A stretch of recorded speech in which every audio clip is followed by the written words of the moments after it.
Binge alcohol users in the month prior to being surveyed.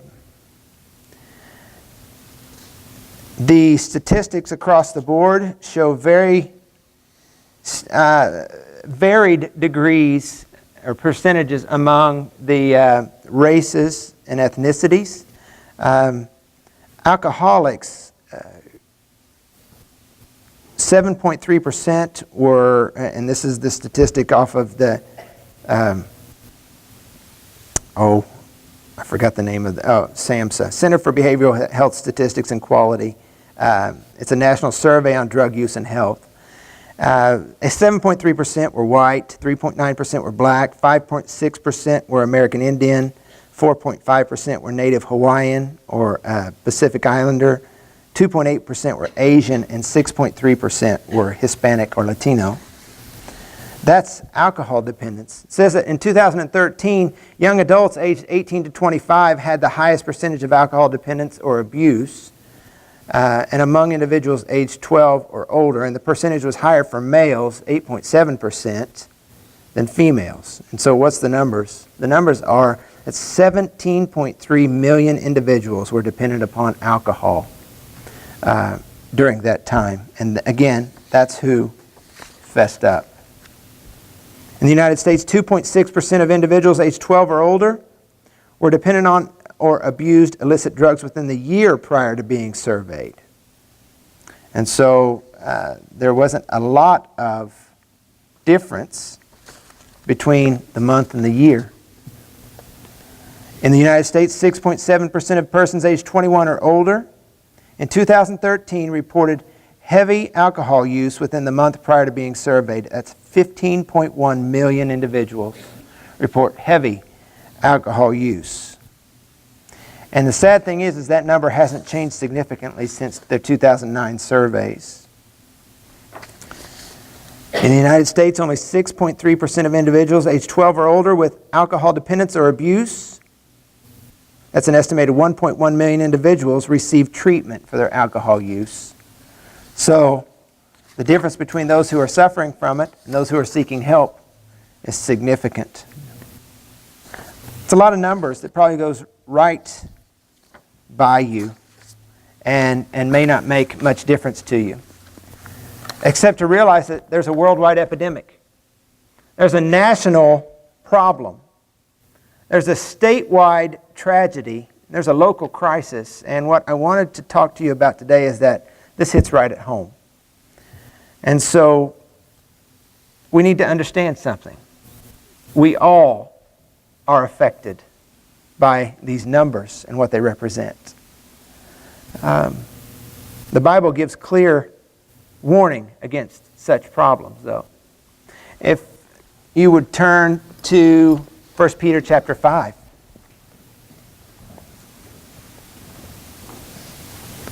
You might write these things down if you want to, so you can look back at them and discuss them among yourselves.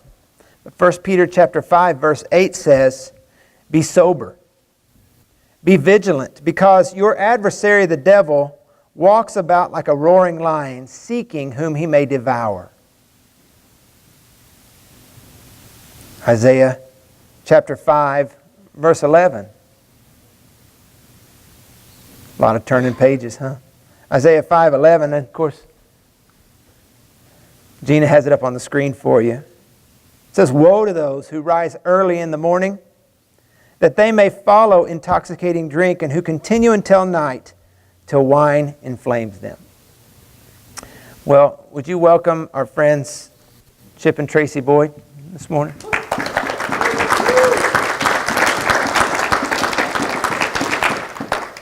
Chip, you've shared your story hundreds of times, haven't you? I have.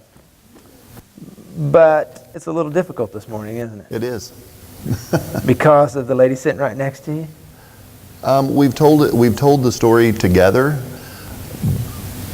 but in this series, it has brought it to a whole different light. Yeah.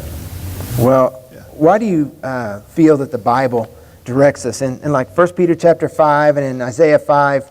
Why do you think the Bible directs us that way? And wonder if you can answer that from your personal experience. In other words, what's your story? Let me just start off by saying to you first of all, we appreciate being able to do this. And it is difficult today, especially. Here's the thing. The Bible warns against it, but when you're in the middle of it, you don't know that you have a problem. You become very prideful. You become very, I can take care of this myself. I can do whatever I need to get out of this. So you don't have any clue that you have a problem until it's almost too late. And in Isaiah, anything that starts with woe to, wow, you better hang on because it's coming. Again, it is directed that we need to stay away from that kind of thing. And unfortunately, again, you don't know that you have a problem until you hit rock bottom. Yeah.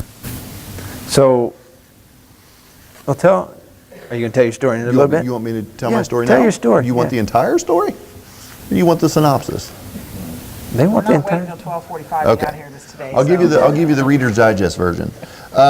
Here's the deal. At age 20, I was given a opportunity to work for a company that provided me a lot of access to alcohol. And even though I was underage, I worked with a lot of older people that were okay with buying it for me. So I was a sales rep for a drug company. Imagine that. And we would travel a lot. I would travel up to 7,000 miles a month. I was in my car or on a plane a lot.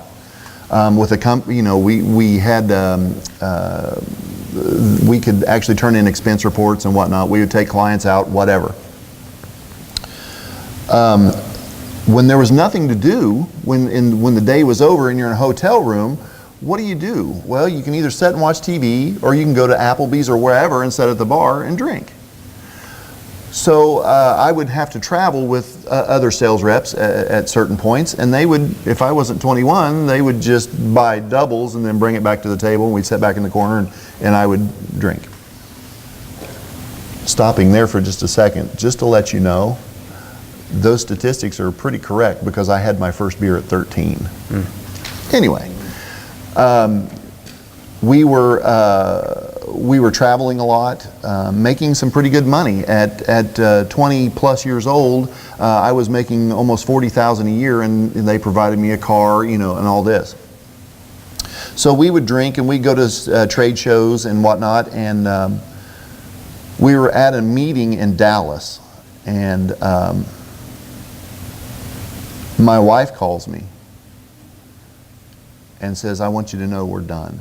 I'm done with you. I don't want to mess with you anymore. I can't do this anymore."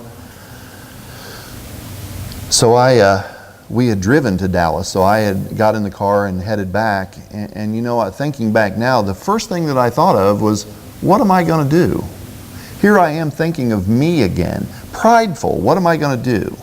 Where am I going to live? I didn't think about the people that I was wrecking. I got back from Dallas. I spent the night at my uncle's house, and I arranged a meeting with Tracy to come pick up the rest of my stuff from my home. Earlier, I had met with the one person that has been there for me through thick and thin, and we dated such a long time that she became my mom, basically. I visited with my mother-in-law. I sat down before her. I was scared. I said, what am I going to do? It's about me again. And we visited. So we had made this meeting the next day. And I drove up in my driveway, scared, not knowing what to do. Wanted to bow up and, you know, just show authority, which is baloney. I get up to the door, and we have a glass front door, screen door. Anyway, I get up there and I see her sitting on the couch, and she has her arms crossed and her head down. And church, I'm telling you this in all honesty. God rendered my legs useless. I couldn't walk anymore. I had to pull myself to my wife and I laid my head in her lap. And have you ever had the opportunity to look at your life, okay, the past, but now you can turn around and look the other direction, and you can see where God intervened all these times, but you didn't realize it then. I laid my head in her lap, and I felt her hand hit the back of my head. And all she said was, "I forgive you. God told me to forgive you." Church, I felt Jesus in my wife at that point. Her touch was the very mercy of God. She said, "I forgive you." And I laid there sobbing. And the next thing that I could say was, "We need to get to a church quickly. That's the only thing that can save this." And I grew up in church. So Emily, our oldest, was already going with her aunt, and we decided to go there. And I have the honor of saying that my wife and I actually, we started going to church, and then they had a faith visit, kind of like the Reach visits that Matt does. I had went to Walmart one day, and I came home, and there was 2 cars sitting out in the front of the driveway. And I thought, what is going on? And I brought my stuff in, and Tracy is sitting there surrounded by people, and I see my wife crying. And instantly I get defensive. I'm thinking, what have you done? And I recognize these people. And the one lady told me that my wife accepted Christ. I said, "Now wait a second." Now realize that I'd grown up in church. I said, "You can do that in your living room?" I know that sounds goofy. She said, "Yeah." So we got to talking a little bit, and I was trying to make sure she was okay. And this lady just point blanked me. Kind of a Macaulay moment, if I really think about it now. She goes, "How about you?" I'm lost. I don't know any. I'm like, it's time. So my wife and I have the privilege to say that my wife and I accepted Christ on the same day, and we were baptized on the same day. Looking back, I could have went to an AA meeting or whatever. But just let me tell you this, folks. While they're great, and they're wonderful, and they do a great thing, and they give you a coin at the end. Have you ever seen those coins? What I did is I took an ABC class. Admit, believe, confess. It's 3 steps. And you gain more than a coin, you gain eternity. Now that I'm thinking back here, I've gained eternity. And I was ordained in 2006. I was a hateful person, before. Christ came in and totally renewed and restored. I feel restored. Am I recovered? I'm afraid that I'm going to have to tell you no, because I don't think I'll ever be fully recovered until they put me in the ground. I can honestly say that I will probably never be recovered. So that's my story. Proverbs 20:1 says, "Wine is a mocker. Strong drink is a brawler, and whoever is led astray by it is not wise." Tracy, my question for you is, does this describe your feelings toward Chip during that time? Gosh, can I tell the rest of the story? Yeah, tell the rest you of the can. story. So, the funny thing is about our story is that his addiction and our testimony go hand in hand. Because if it not for that, I don't know that we would be where we are today. Right. We started dating. My mom's here, so I'll tell you, 4 days before my 16th birthday, we started dating. Chip was almost 18, I was almost 16. So we were the typical high school sweethearts. Got married when I was 20 and he was 22. Like he said, he started working for a drug company. The first couple of years he worked nights, so that was tough, just newly married. Then a year later we welcomed our first baby, and he was still working nights. So when a job opportunity came up that he could work days and make more money, when you're 20, 22 years old, that's a great thing. So he did. And like he told you, that's what he did. He was out on the road a lot. He wasn't home. So for the first, we had our first in 94 and then we had our second in 99. Fast forward to 2001 and there I was, a single parent essentially. I don't know what I would have done without my parents, Right. My family, because Chip wasn't home. Right. When he was gone, I would try and call him so we could talk to him, and he wouldn't call back because he was out of the room. It wasn't fun. And with alcohol addiction, becomes a lot of other things. There's other things that go along with it. There was a huge trust issue, and I was right by it. Finally, April 2001 comes around, and something came in the mail that alerted me to something I needed to know, and that's when he got the call. And he didn't come home for, I know I went to work the next day, because I remember the next day going to the bank because I had to go make financial decisions for my family. And at that point, Chip wasn't part of it because I was not going to live that way. Great support of my family, and then I think it was the next day that Chip rolled in, and I was in church a lot of my life. I don't think I ever knew what you were supposed to do to accept Christ, so I always knew who he was. I even prayed to him, but to actually say I had a relationship with him, I didn't. But I knew without a doubt when this came up, and that first, I turned to God. And I know that my family, I had an aunt and a couple of aunts and mamas that prayed a lot. And I know there was a lot of prayer going up because God is the only one that could have changed my heart. Because the day that I found out the things that I found out after going through years of this, my heart hardened. And I was always like, what did I do wrong? It was about me. But addiction is so very selfish because he was worried about himself when he was doing all that stuff. He was not worried about us. Right. It's not pretty. So alcoholic Chip wasn't a very nice guy. No, I can remember one time Brinley was a baby. She still had a bottle, and I don't know where we were supposed to be going. And I can remember being near the front door, and I don't know what set him off, but he threw the bottle at the door, and I can remember milk spilling on the floor. He was not the person you guys know today. Not at all. Chip, I've heard it said, and you've heard it said, many people, they'll say that once they get sober, they can regulate. They just got to get to that point where they're sober. But in your heart, and looking back, like you're talking about, looking back on things and seeing where God intervened, but looking back at yourself through that whole weave, is there a possibility that even now you could ever have just a little? Right now, Yeah.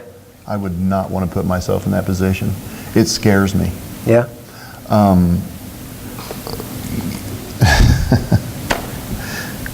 Once you get started, we've talked about this, it's one click of a mouse.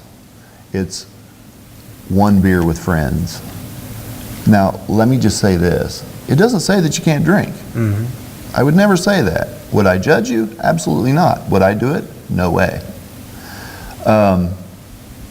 We've had this discussion a lot amongst my friends. I lost a lot of friends, by the way, because of my recovery. I lost a lot of friends, and I'm okay with that. I'm okay with that. I've gained a family here. I've gained friends that are like family that don't even go here.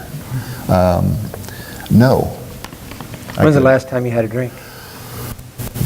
2001. Yeah. At one point, you told me the exact date. I remember. I don't remember I what the can't date remember. was. July of 2001. It Yeah. was after that, but. Yeah. So that's why I sprung that one on you real quick. It quit immediately. Yeah. Not everyone can do it that way. No, And it wasn't by your power that you did so. no. And so Scripture says, and I want you to keep in mind, we're talking about alcoholism here because that was your drug of choice, if you will. Yeah. Do you want to know how bad it was? Do Sure. you want to know how bad it was? Let me just tell you this. And I'm not saying this because I'm proud of it. I'm saying this because this is truth. I would play softball on Friday nights when I was home. We played in an all-night tournament from 6 p.m. to 6 a.m. Saturday morning. A few of the guys could not drink because of the of age. They just chose not to. My softball team and I drank 10 30-packs in less than 12 hours. Now, let me give you this to put it in perspective. Some buddies of mine at a Christmas party were counting how many drinks that I had.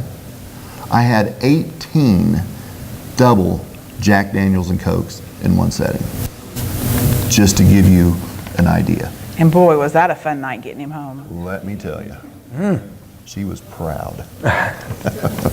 Ephesians chapter 5, verse 18 says, "And do not be drunk with wine, in which is dissipation." The Bible doesn't speak about heroin. It doesn't speak about crack cocaine. Nope. It doesn't speak about marijuana.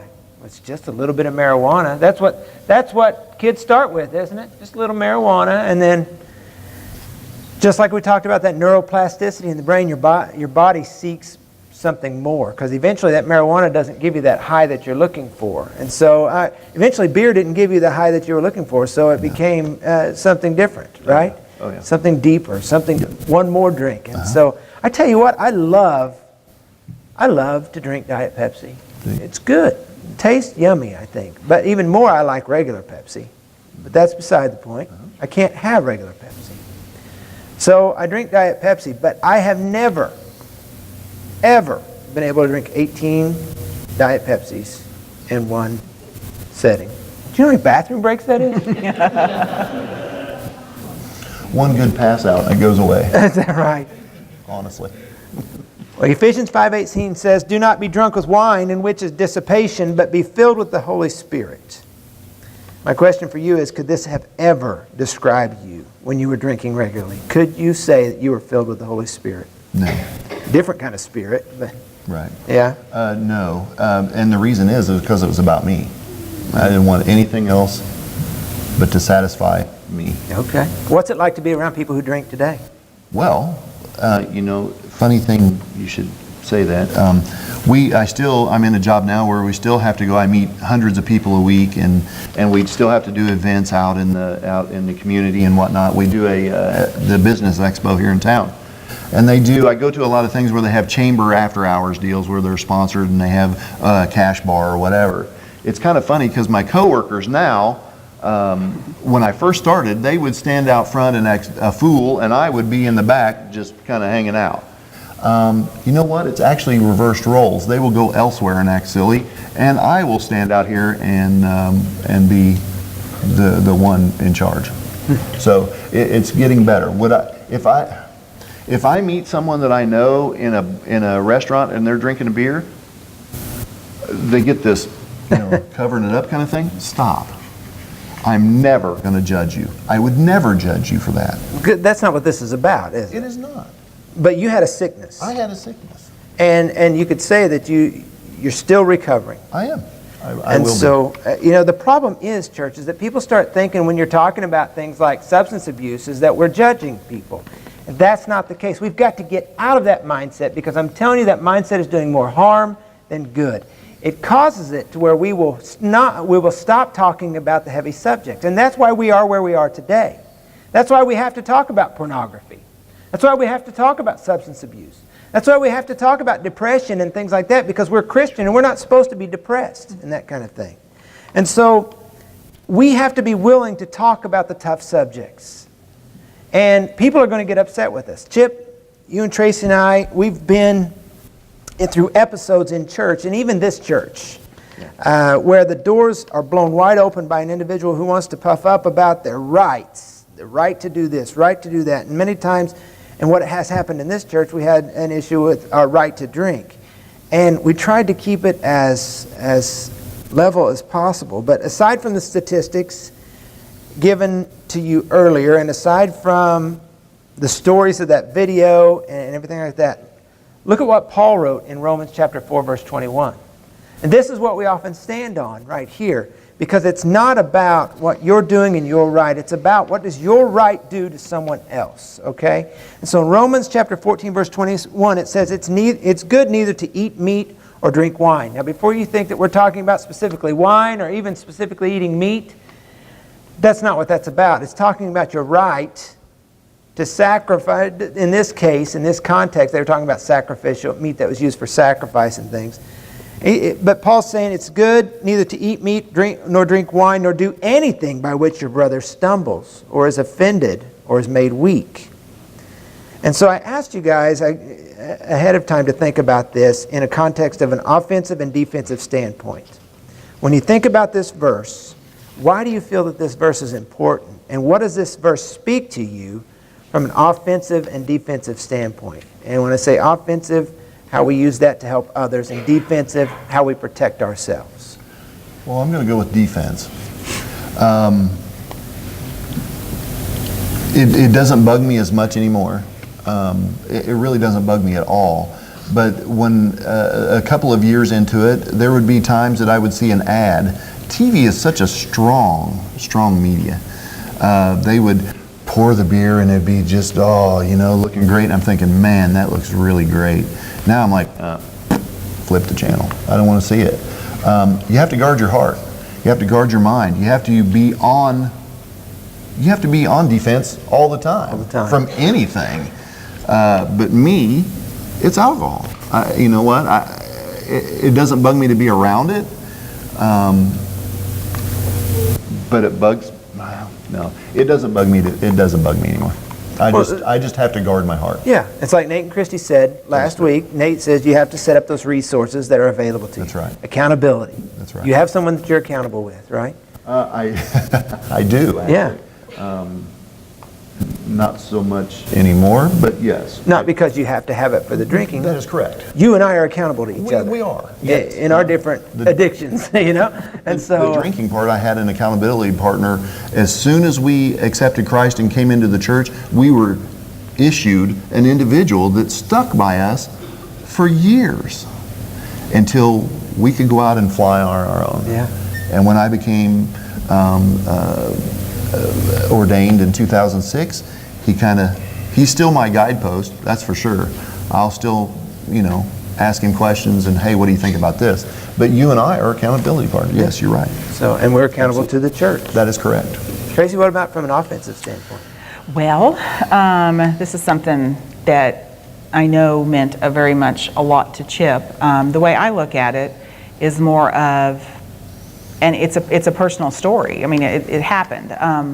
There was I think it was a Friday or Saturday night, can't remember exactly. In the olden days, Chip might have been drinking, who knows? But by this point, we were in church, and actually were, at Journey Church.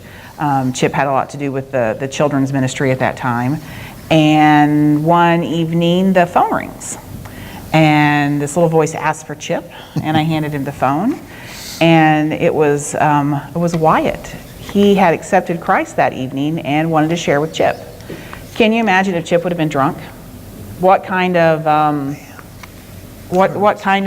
would he have done? What would have, this young boy that was so excited about something and then shared something like that with somebody that was important at that time, and then to have been not sober. Yeah. And I tell you what, that happened not long after a lot of stuff in the church was going on, and I think that resolve more than anything was definitely you just can't be a stumbling block. I mean, what's your chances even if you're sitting at home drinking? I know that was a lot of people think, well, I have one or two at home, what's the big deal? Well, usually it's not, but what if it was? How can you do God's work when you're not on and ready for it? I'm a minister of the gospel, Matt. I can't. We're called on 24/7. I'm accountable to you all. I have to have my mind clear. Mm-hmm. I have to have my heart ready to minister at a moment's notice. I couldn't do that. As ministers, we will answer to a greater degree. That is correct. We understand that. Yes. Tracy, I know we're coming up on time, but would you describe Sober Chip? Sober Chip. It's just, he's a lot different. Is he perfect? No. Gosh. The stories I could tell. Is there any amens coming on from back over there in that section? Yeah, exactly. They started the wave back there. Yeah. But I mean, compared to what we were living like and what our relationship was, he is a completely different man. Do I trust him now? 100%. But I can tell you, back in 2001, I didn't trust him as far as I could have thrown him, which was not very far at all. So, So I'm fat too. I'm just saying. well, Go ahead. but I'll tell you this also. I know this sounds weird until you've gone through it. Did I like what we were going through? No. But would I changed it? Because I wouldn't have. Because his addiction, our story, I think it can reach a lot of people. Absolutely. So if it took us going through what we went through, then I guess I'd have to say we would do it again if it's going to change somebody else's life. Because in our weakness, God is made strong. I truly believe that. I just want to throw this out there that if there is someone that wants to talk, we're always open.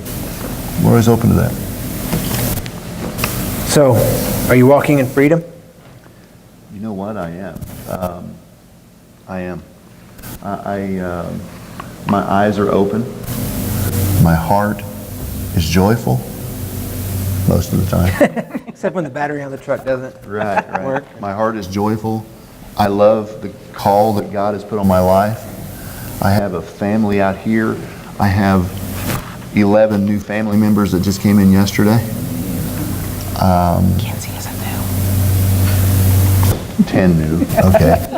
By the way, anyway, so yes, I am. I'm proud to say it's been since 2001. Right on. Absolutely. Right on.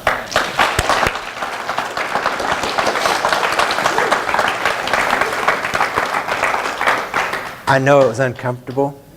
Not uncomfortable as much as it was just, you didn't know how it was going to go. But I think that everyone benefited from your story. I know these are tough subjects, but like I said, we have to be willing to talk about them. We have to open up the dialogue. Not everyone's going to agree. And that's okay. We don't have to agree. You don't agree with your brother or sister all the time, do you, in your home? You don't agree with your parents. I know my kids don't agree with me all the time. Never, according to my list. Despite the fact that I'm always right. Anyhow, sometimes. The thing is, if we don't talk about it, if we just sweep it under the rug and hope it goes away, it's only going to get worse. If you've struggled with addiction, Chip even said, if you struggle, don't dabble with it. Don't think, well, just a little bit, it's not going to hurt. If you are, here's another thing, if you are dependent on one drug, whatever your drug of choice may be, and it doesn't have to be a drug, put that metaphor in there. If you're dependent on one drug, it is likely that you're able to be dependent on another. So don't play with one, thinking that you recovered from another. Am I making sense here? And that one's not going to hurt you. In other words, if you have a substance abuse issue, don't drink. It only makes you want to go back to the way that you were. You know what I'm saying? And you deal with multiples that way. Exactly. Tougher. I tell you what, and I go back to the pornography thing, because that was my issue. No secret there. We've already talked about this, so no one's going, I go back to the pornography issue. I have a right, I have a freedom to watch whatever movie I want to watch, but I have to be careful what I watch, even if it's just a regular old movie. Because you can't put yourself in that situation. If you're a recovering alcoholic, you don't go hang out the bar, right? No. But you're to be light in a dark place. So that was one question I didn't ask you guys or have you prepared for, and we'll close with this one. Okay. So Monica, we'll have the praise team come so we can close, but my question is how are you light in a dark place? And you kind of touched on this already, but that's what we're called to be, right? That's correct. We're to be in the world, but not of the world. Right. So we don't judge those who are struggling with problems. We're called to walk alongside everyone and to help. So we're to be in the world, but not of the world. So how are you light in a dark place today? And you can close us out with that. Wow. I see in my business, I travel, again, a lot, and I see a lot of things. And just, I see the struggles that people go through. I see the problems that they have. Anywhere from spousal abuse to drug issues to whatever, just by talking to them. I'm a copier guy, for goodness sakes. But first and foremost, I'm a minister of the gospel. I am ordained by God to be a light in the dark place. So I can actually break it down to a spiritual level and visit with them and get those opportunities that most people won't. That's what I do. I have a microphone on. I don't either. I don't know, I think, I guess a lot like Chip, but not quite, just as, I know people at work, when they have issues, they come to me. Yeah. Just to talk it over and to try and be the positive one, to try and, to let them know that there is somebody that's got it all covered.